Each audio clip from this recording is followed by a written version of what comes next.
Greetings to everyone watching this video. Thank you for doing so. A very short introduction about myself before moving on.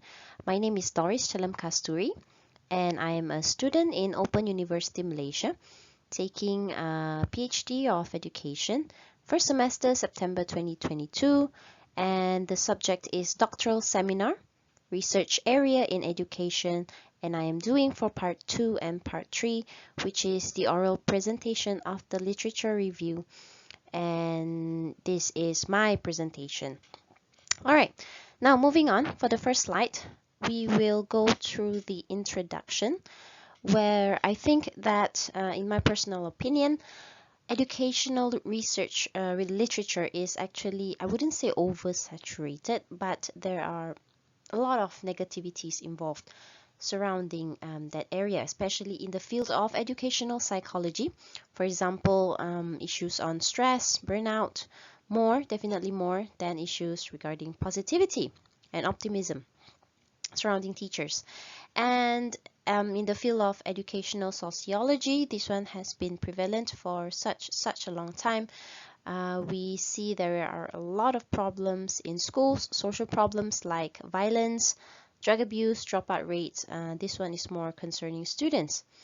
So, however, starting from the mid-2000s, there have been traction towards positive psychology movement, and the father of it, Martin Seligman, he actually stated that we need to shift our focus on how to help people become happier.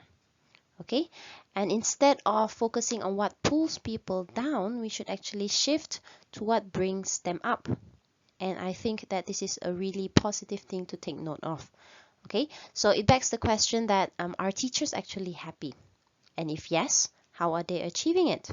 And if not, if they're unhappy in their work, rather than focusing on issues such as, we're very stressed, the admin, environment, salary, I think it is better to shift our focus to what can be done to achieve happiness, instead of just focusing on the factors which influence the unhappiness in their careers.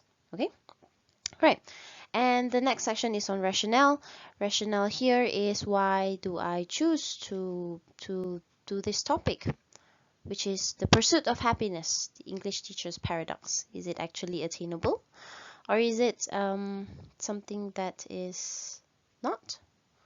However, let us continue.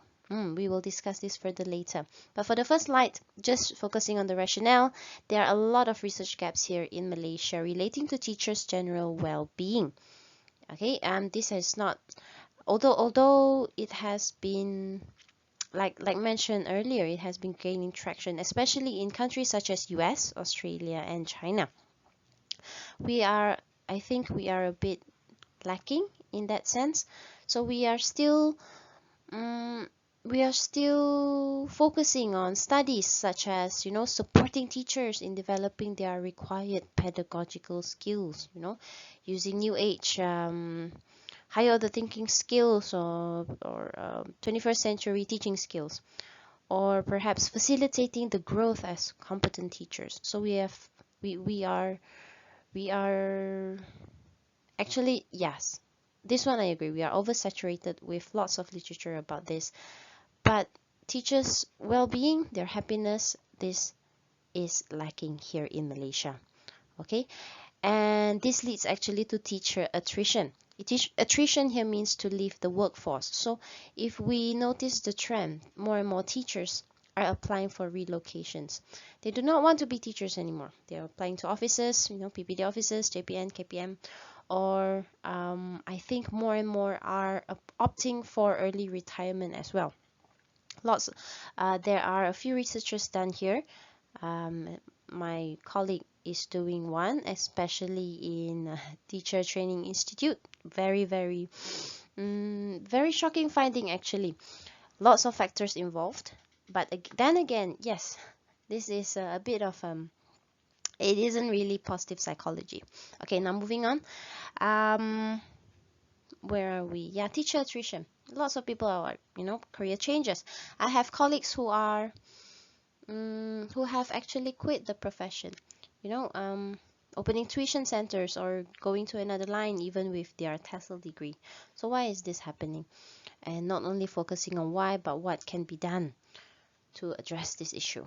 Okay, and lastly, does a happy teacher make an effective one? This is something to ponder upon. Although the answer seems obvious, but in what way? And perhaps this may pave the way to future research where we could compare studies, we could do more quantitative ones. Are happier teachers better in their teaching and learning in the classroom? Okay, all right, that's all for the first slide. Moving on to the second one.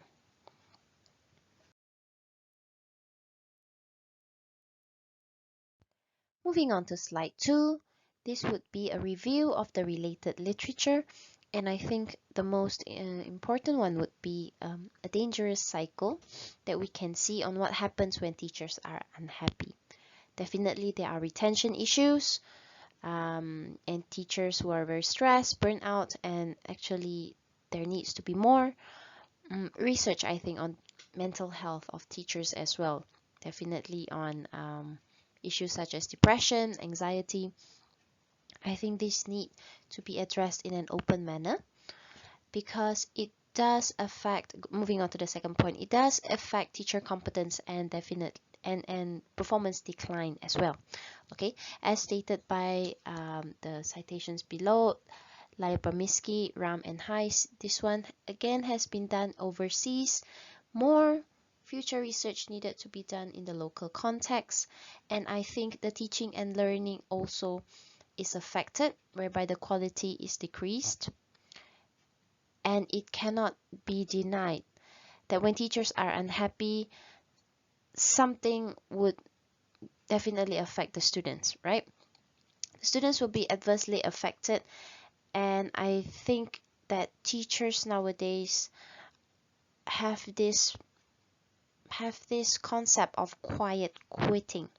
Okay, it's generally a new term where it's a new term coined, but in layman terms, it would be Guru 25 Hari Bulan. Okay, so which simply means that teachers are just waiting for the 25th of every month to get their salaries, and then that's it. Just go into class, teach, punch out, come back, and repeat the whole thing again. There is no passion, there is no dedication, there is no motivation, and it's just a job to be completed each and every day, which I think is a very sad thing happening nowadays.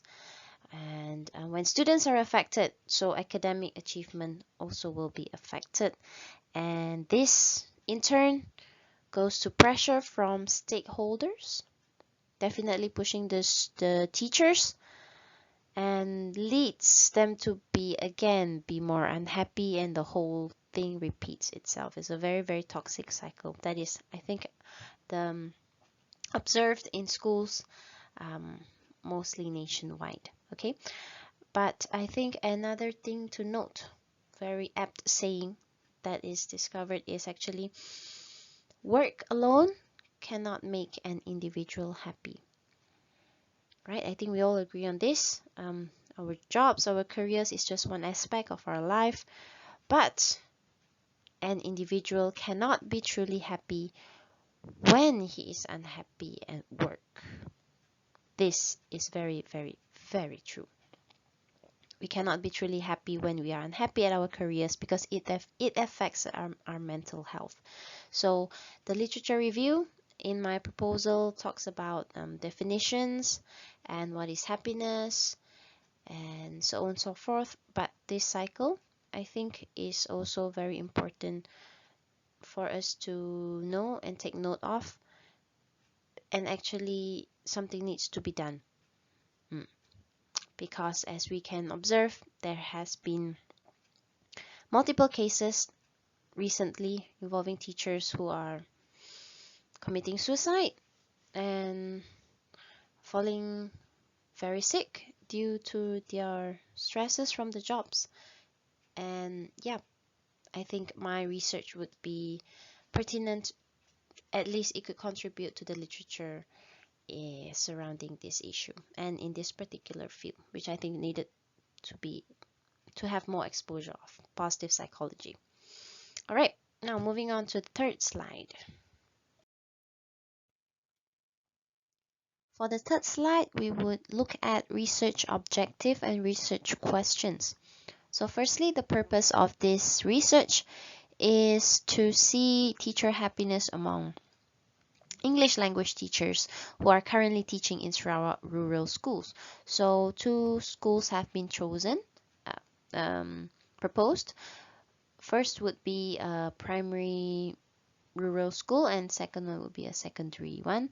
10 teachers each, this is the plan, and it could be English teachers who are major or English teachers who are just minor, but are currently teaching English in that particular school.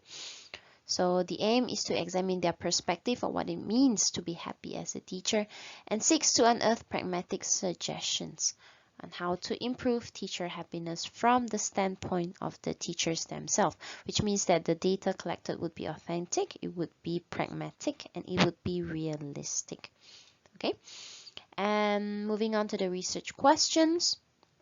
The first one would be, what is happiness for English language teachers in a rural school setting? Again, primary and secondary. And what role does happiness play in the English language teacher's teaching experience? Okay, so is it a positive influence? How would it influence them for the future? And through semi-structured interview questions, it is hoped that these questions would be answered accordingly.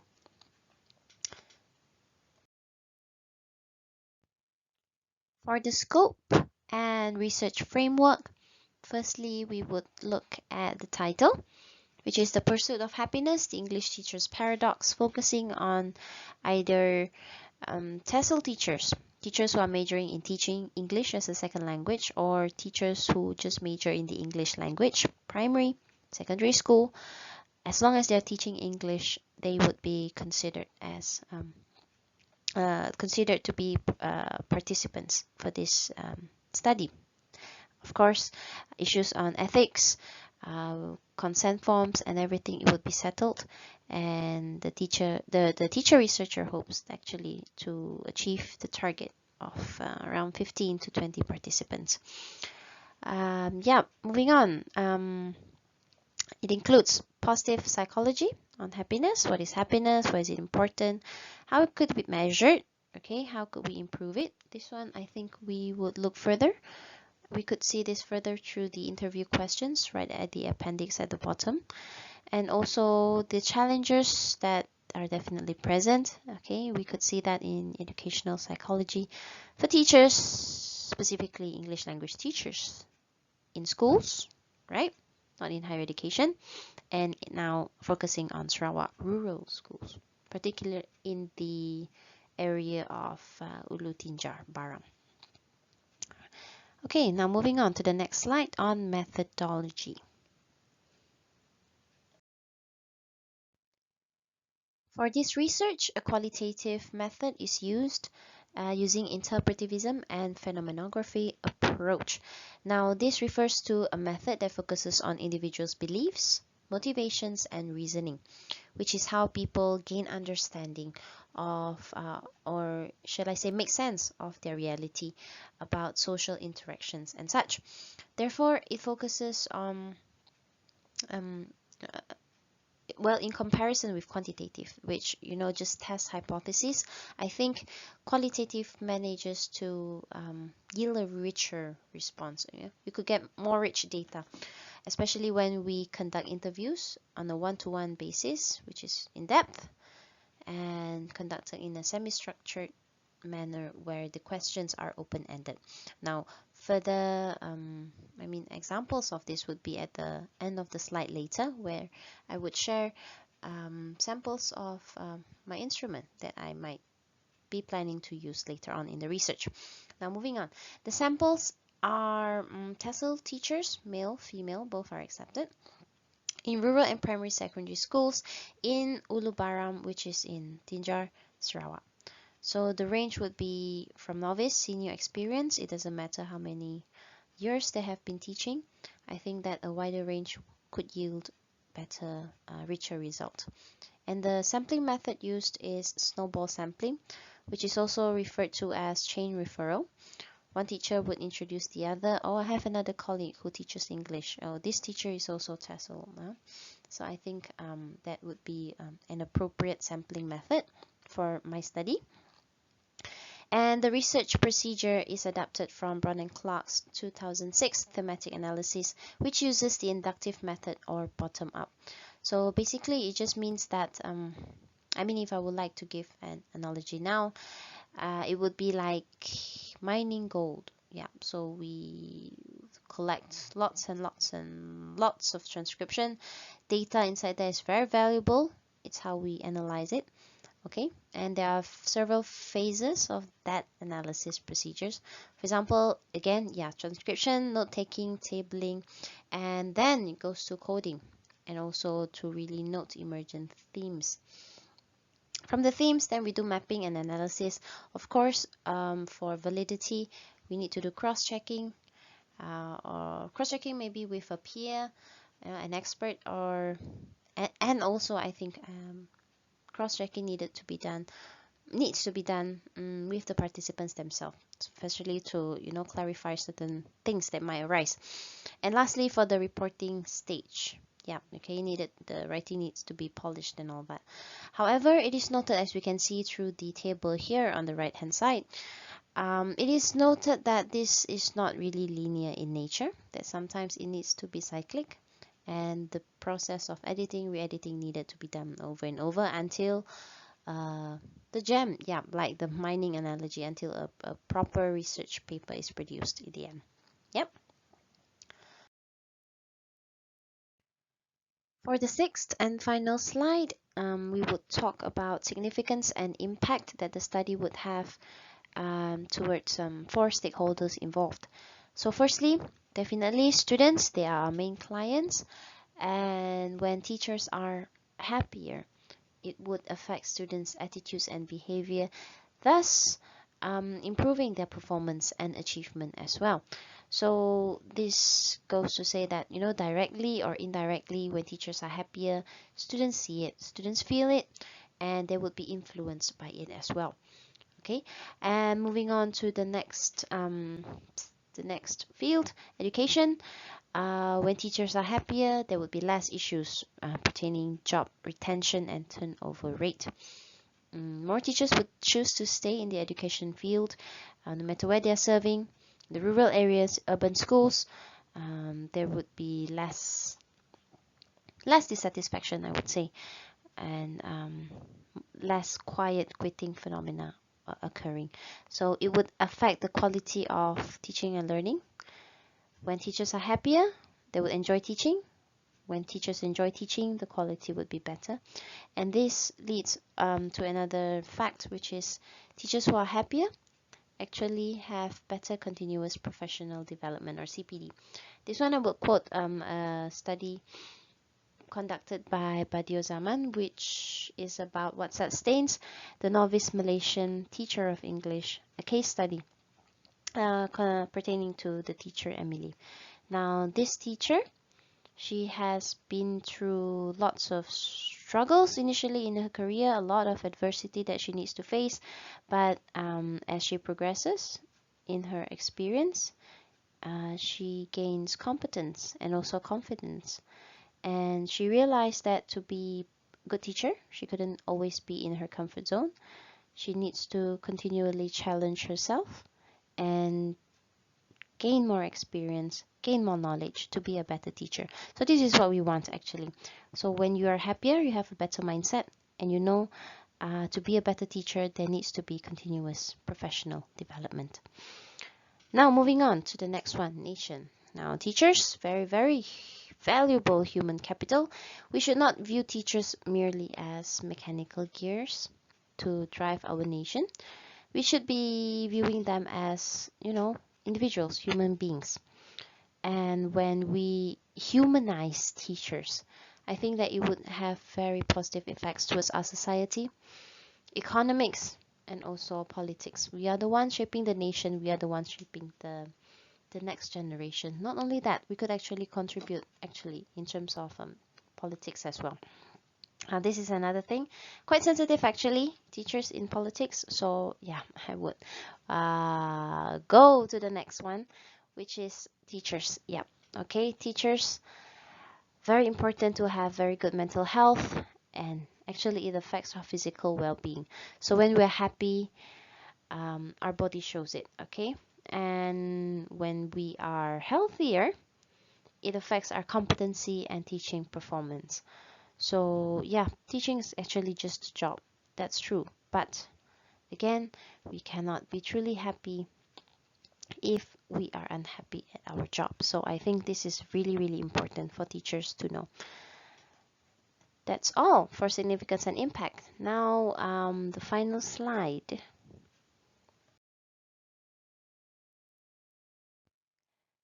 So the final slide is actually an additional one, it's an extra one. It's about an instrument that I plan to use for my study. This one is included in the appendix section. And as you can see, these are the interview questions that are planned to be asked to the respondents or the participants in the study. And if there is any questions or anything that the viewers would like to ask or comment on, please feel free to do so in the comment section below. And don't forget to like the video or just drop me an email, which I would include at the bottom there later. So I hope you have enjoyed or gained at least a little something from the explanation or the presentation above here. And I wish everyone a very good day ahead. Thank you.